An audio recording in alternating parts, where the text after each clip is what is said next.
Hey guys, this is Lamar. Let's talk basketball. What I want to talk about today is the adjustments that the Cavs need to make in order to win Game 2 of the 2017 NBA Finals.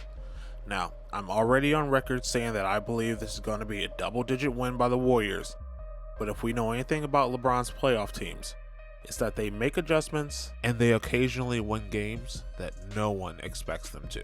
So let's get right into the top 3 things I think went wrong for the Cavs in Game 1 and how they can combat them in Game 2. Number 1, was LeBron James exposed in Game 1? Let's just address this head on first, since I've been seeing this a lot since Cleveland got manhandled in Game 1. Now, I'm not about to throw up some LeBron hate video just because the man gets blown out in one game. It happens. And for the record, LeBron will go down in history as a top 10 player of all time, period. But there is a larger problem here that I think will be exposed as a weakness in Game 2. It is the pattern that LeBron-led teams follow. If you don't know what I'm talking about, check out this awesome breakdown that Dom2K did on this same subject. But basically, the pattern is that LeBron just coasts throughout the regular season on the defensive end and then flips on the switch when they finally meet a challenge in the playoffs. The problem this year is that they didn't face a challenge in the entire playoffs until now. And now LeBron, at age 32, isn't guarding Harrison Barnes anymore. The Warriors upgraded to KD. And this is the reason why LeBron looked just so awful on the defensive end in Game 1. I mean, there was absolutely nothing LeBron could do to even slightly make Durant uncomfortable. He was completely failing to stay attached to Durant's body off the ball, getting dropped by Durant's pump fakes, making zero effort to contest Durant's wide open dunks in the open court, getting absolutely shook by Curry one-on-one. It was, quite frankly, embarrassing. Now, I said this wasn't going to be a LeBron hate video, and it's not. He was a man on the boards. He got his highlight dunks, and he filled the entire stat sheet. However, the problem I see with this one is the adjustment is beyond simple. LeBron just has to play better on the defensive end and not turn the ball over so much. Now, I know that's not a satisfying answer. Let me circle back to that at the end of this video, because I think he can do it if Tyronn Lue and the coaching staff are able to give him the help he needs, like with my next 2 points. Number 2, become a more well-rounded offensive attack. This is a point that is best made through contrast. The Cavs offensively have LeBron handling the ball and pick and rolls with Tristan or pick and pops with Kevin Love. When that isn't the play call, it is literally just give the ball to Kyrie and let him ball. That's it. However, let's contrast that with what Kobe calls the Golden Democracy. It's actually a great film if you haven't seen it. I'll link it in the description below. But basically, for Golden State, the ball is moving, everyone's getting touches, playing unselfishly, getting wide open shots.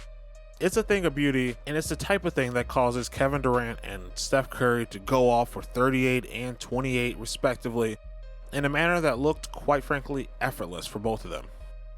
Now, what are the Cavs going to do? Lineup change. I would swap out J.R. Smith and Kyle Korver. Yes, Kyle's been playing like garbage, but so has J.R.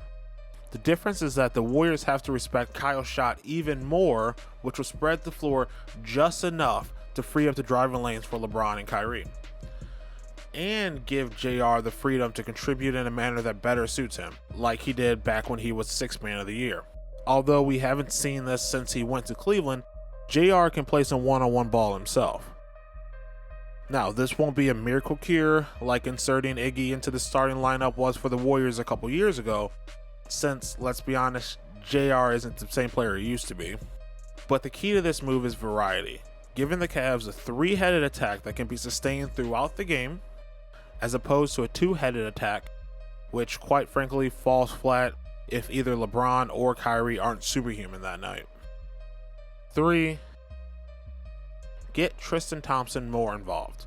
I think the X factor for last year's NBA Finals was Tristan Thompson. His work on the offensive boards last year and his grittiness on defense really changed the complexion of that series once Bogut went out. It was, let's not forget, the fact that Bogut got hurt that coincided with the godlike 3-1 comeback for the Cavs last year. And this year, the Warriors have replaced Bogut and Mo Buckets altogether with Zaza and Mr. Shaqtin' a Fool himself. So I don't think we'll see JaVale McGee outplaying Tristan for a single other game in this entire series.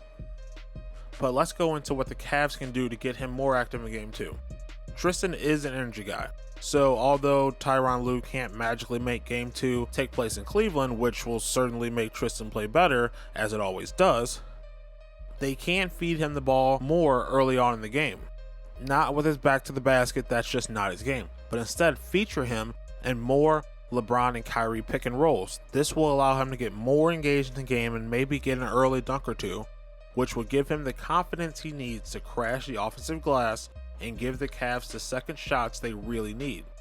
The Cavs have always and will continue to shoot a poorer percentage from the field than the Warriors, but Tristan's ability to get them second shots is what makes him the X factor for this year's series as well.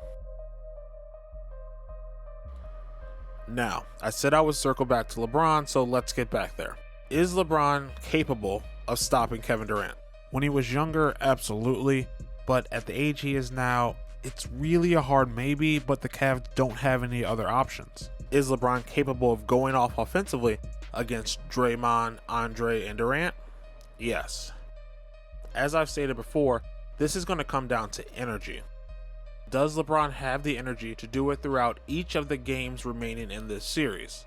And that is why I feel developing a more well-rounded offensive attack and getting Tristan Thompson more involved will help LeBron in this department, because there is no help for him defensively.